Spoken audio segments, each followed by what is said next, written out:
produit par Binge Audio et Bourse de commerce Pinot Collection.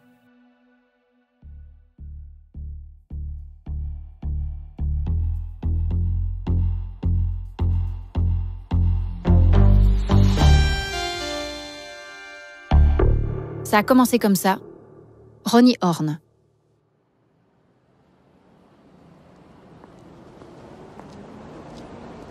Toute la journée, c'est la Tamise qui vous a guidé. Arrivé à Londres ce matin, vous avez choisi, pour votre première visite, de suivre le cours du fleuve.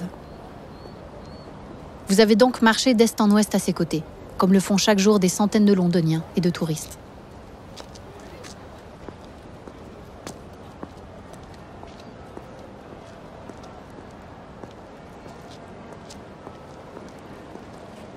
Vous voilà arrivé dans le quartier de South Bank.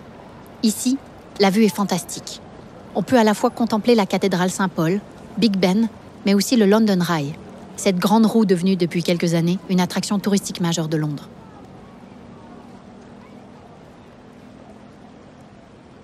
What do you know about water? Qu'est-ce que tu sais sur l'eau? When you talk about water, what is it you're really talking about? Quand tu parles d'eau, de quoi parles-tu vraiment? What do you know about water? Qu'est-ce que tu sais sur l'eau? Only that it's everywhere. Seulement qu'elle est partout, Differently. différemment. What do you know about water? Qu'est-ce que tu sais sur l'eau? Le fleuve est immense. Il semble glacial et vivant, soumis à un mouvement permanent, fort et tumultueux. Sur sa surface se forment régulièrement des vaguelettes, lorsqu'un bateau passe à vos côtés. Entre chien et loup, à l'heure où le soleil se couche, longer la Tamise ouvre des perspectives et des questions que vous n'aviez pas encore imaginées. It is night. C'est la nuit. The darkness of the L'obscurité water de l'eau reflects the reflète darkness of the l'obscurité sky. du ciel. But when daylight Mais lorsque le comes jour again, reviendra, the water l'eau will restera remain sombre, dark, cutting coupant everything tout in ce it qui off s'y from trouve everything beyond it. ou tout ce qui se trouve au-delà.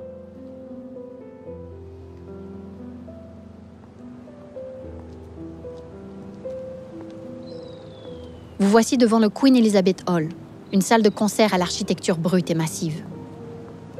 Au-dessus du bâtiment, sur son toit, on a construit une cabine de bateau éphémère, baptisée A Room for London, ce qui signifie une chambre pour Londres. Une artiste américaine y vit en résidence en ce moment. Et l'eau est justement l'un de ses thèmes de prédilection.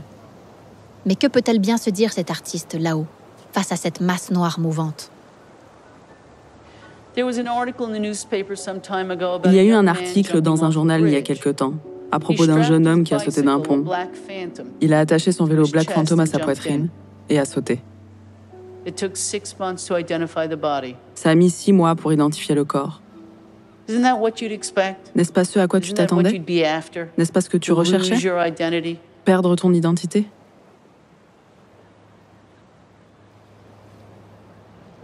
Depuis les quais, vous décidez de monter sur le pont qui enjambe le fleuve. Légèrement penché sur la balustrade, vous observez les tourbillons furieux de la Tamise et cherchez votre reflet. Sans succès. When you look at water, you see Quand what tu you regardes think l'eau, is your tu penses voir reflection, ton reflet. but it's not yours. Mais ce n'est pas ton reflet. You are a reflection of water. C'est toi qui es le reflet de l'eau.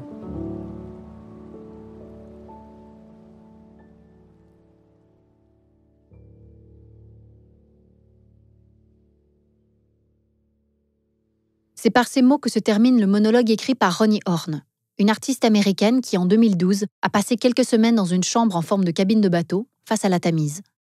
L'eau, comme la nature, est un terrain d'observation pour cette artiste pluridisciplinaire qui, depuis près de 50 ans, cherche intensément à capter les preuves du temps qui passe, du temps qui transforme l'art et les gens, parfois imperceptiblement.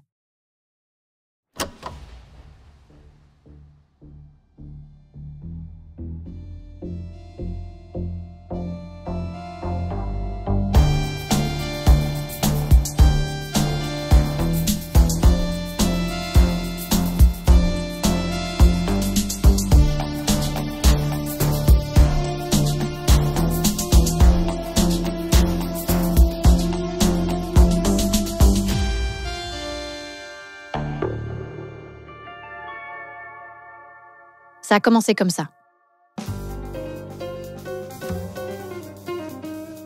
Ronnie Horn est née le 24 septembre 1955 à New York. En l'hommage au prénom de ses deux grands-mères, elle s'appelle d'abord Rose. Dès l'enfance, elle se définit comme androgyne, revendiquant des qualités des deux sexes. Très rapidement, elle opte pour le prénom Ronnie, qui présente à ses yeux l'avantage de ne pas la catégoriser dans un genre en particulier. L'identité s'impose déjà comme une question essentielle. Et sa propre histoire continue de la ramener à ce sujet. Petite fille d'immigrants juifs d'Europe de l'Est, elle n'apprendra qu'après la mort de son père qu'il s'appelait Abraham, et non Arthur. Abraham était prêteur sur gage, et c'est dans sa boutique qu'elle récupère un jour un set de peinture à l'huile usée, dont elle se sert pour faire sa première peinture. Des cow-boys assis autour d'un feu, la nuit. Enfant, elle se sent à part, à distance de son environnement. Au lieu d'en souffrir, elle en fait une règle de vie. Rester égoïste, selon ses propres mots, à distance. S'isoler du monde devient sa méthode de travail, voire même une maxime pour mener sa vie. À 16 ans, elle quitte le lycée pour rejoindre une école d'art, la Rhode Island School of Design, puis obtient un diplôme en dessin et en sculpture à l'université de Yale. Elle y rencontre l'une des figures de l'art conceptuel, l'autodidacte Robert Ryman, connu pour ses tableaux monochromes blancs, qu'il réalisait avec de nombreux matériaux différents. Ryman fut à la fois admiré et moqué pour ses œuvres, qui pouvaient sembler très simples au premier abord. Pour l'anecdote, l'un de ses tableaux s'est vendu en 2005 à plus de 20 millions d'euros. Pour l'heure, nous sommes au début des années 70, une époque où l'art minimal domine la scène artistique américaine. Volonté de cerner les formes essentielles de l'art. Car c'est bien là que réside l'attitude minimale. Elle veut oublier tous les pièges sensibles de la création et de la perception. Sentiments, émotions, sensualité. L'art minimal ne se fie qu'aux lois premières. Sans doute est-ce pour cela que cette forme artistique choisit presque exclusivement de s'exprimer par des œuvres en 3 dimensions, s'apparentant à la sculpture.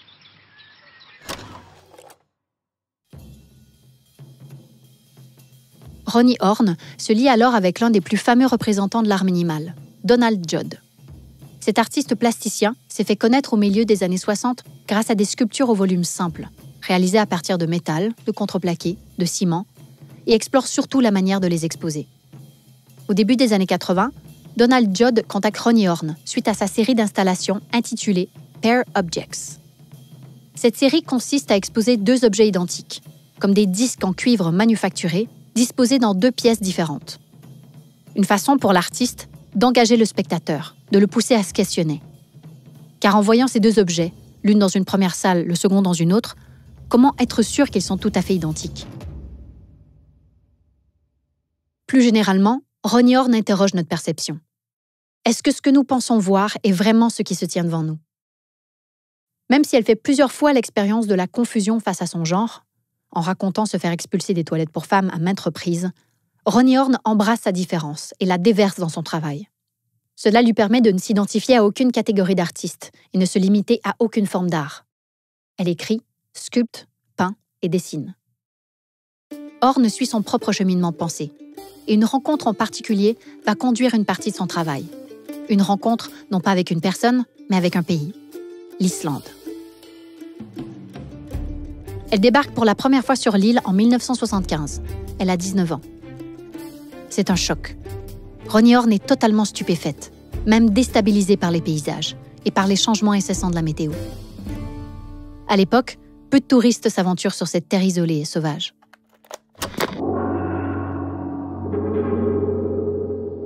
L'Islande, un pays où les forces de la nature agissent sans relâche. Une terre de feu et de glace, une terre à l'état brut qui révèle l'étourdissante vision du premier matin de la création.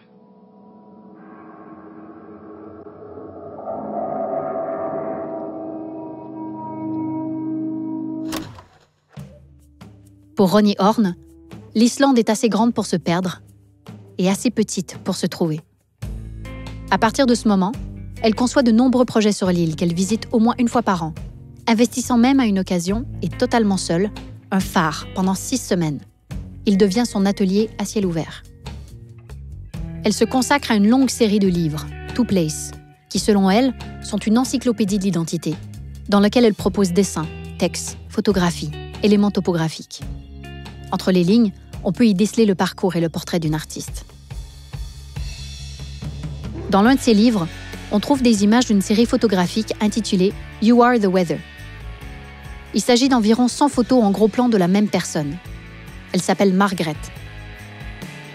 Même si le cadre est toujours le même, Margaret est légèrement différente d'une photo à l'autre, car le temps autour d'elle évolue, que ce soit la lumière, le vent, la pluie. Sur toutes les photos sans artifice, Margaret fixe frontalement l'objectif et de ce fait, annule le voyeurisme d'une photographie ordinaire. Par ce procédé, Ronnie Horn implique le spectateur et nous montre que nous sommes tous liés aux variations du climat et que ces variations nous transforment sans même qu'on le réalise. Cette question de la transformation est encore au cœur d'une autre série photographique consacrée à la comédienne Isabelle Huppert et exposée en 2009 à Avignon.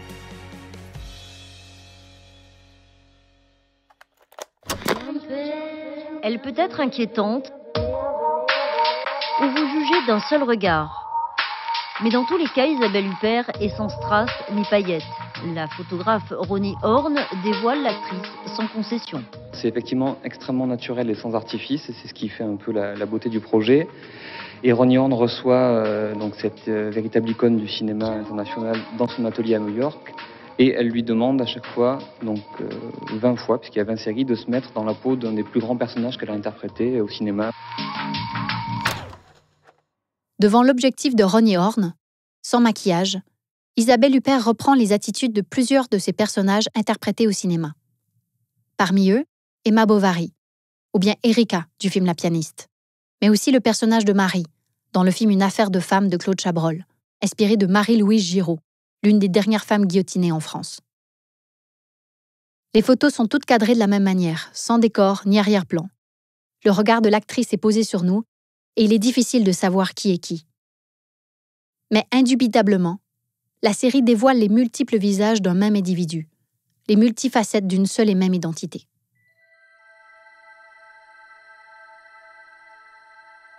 La nature elle-même a aussi plusieurs visages, et c'est encore l'Islande qui donne à Ronnie Horn un territoire d'exploration exceptionnel. En 2002, elle crée une installation de longue durée nommée Library of Water, dans une ancienne bibliothèque située au nord-ouest de l'île. Elle crée 24 colonnes translucides, allant du sol au plafond, disposées dans une grande pièce vitrée donnant sur une baie. Ces colonnes sont remplies d'eau issue de 24 glaciers islandais. Selon le temps qu'il fait, ensoleillé ou nuageux, jour ou nuit, le visiteur peut voir le paysage se déformer à travers les colonnes et se projeter à travers les différents états climatiques, qui sont aussi écrits au sol, comme les mots frais, humides ou oppressants. Des années plus tard, l'installation commencera à remplir un réel devoir de préservation historique, puisque l'une des eaux contenues dans l'une des colonnes appartient à un glacier aujourd'hui disparu. L'eau est l'un des grands sujets de Ronnie Horn. Elle explore son état et dit la redécouvrir encore et encore. Elle se sent traquée par elle.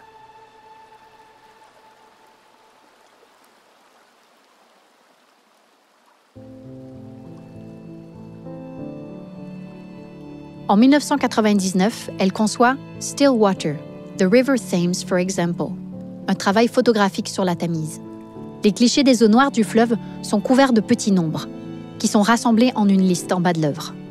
Ces annotations transmettent les interrogations de Horn sur le fleuve, ou des références littéraires à Joseph Conrad ou Emily Dickinson, qui entrent en relation avec les pensées de l'artiste. Et ces notes en bas de l'œuvre, au lieu de confirmer ou d'expliquer le propos, encouragent le spectateur à se concentrer sur différentes parties de l'eau et le force à une forme de contemplation, tout en lisant le dialogue interne de l'artiste. Ces petits nombres et ces notes en bas de l'œuvre, au lieu de confirmer ou d'expliquer le propos, encouragent le spectateur à se concentrer sur différentes parties de l'eau et le force à une forme de contemplation, tout en lisant le dialogue interne de l'artiste. En 2019, Ronnie Horn entame un long travail intitulé « Log », un mot qu'elle préfère à « journal ». Chaque jour, pendant 14 mois, cette insomniaque de nature produit dessins, collages, photographies, commentaires ou simples notes sur la météo. À partir de l'anecdote quotidienne, Ronnie Horn est en quête de notre capacité à nous adapter à notre environnement. Une question d'autant plus forte que le projet englobe les premiers jours de la pandémie. Un jour, elle écrit simplement ce qu'elle a mangé pour le déjeuner. Un autre, elle écrit qu'elle compte regarder un film d'Audrey Hepburn, qu'elle décrit comme un antidote à la tyrannie de l'isolation involontaire. Lorsque toutes les pièces, créées sur 14 mois, sont mises l'une à côté de l'autre, c'est le portrait de son esprit qu'elle dresse, et une grande partie de sa sensibilité. L'ambition première de Roni Horn repose dans le dialogue avec ceux qui l'entourent, et par son travail, elle nous encourage à modifier nos perceptions des choses. Donc, face à la Tamise ce soir-là, à Londres, vous n'aviez peut-être pas réalisé à quel point votre regard sur ce qui vous entoure vous place en tant qu'acteur, au cœur du monde et de la création. Pour autant, doit-on voir dans le travail artistique de Roni Horn une certaine morale ? Voilà ce qu'elle en dit. Il y a une moralité. Je ne sais pas s'il y a une intention morale. J'ouvre ces questions, mais je ne dicte pas de réponse. Je pense qu'il est essentiel dans tout type de production créative que vous n'abandonniez pas qui vous êtes. Clairement, Roni Horn, elle, ne s'est jamais quittée.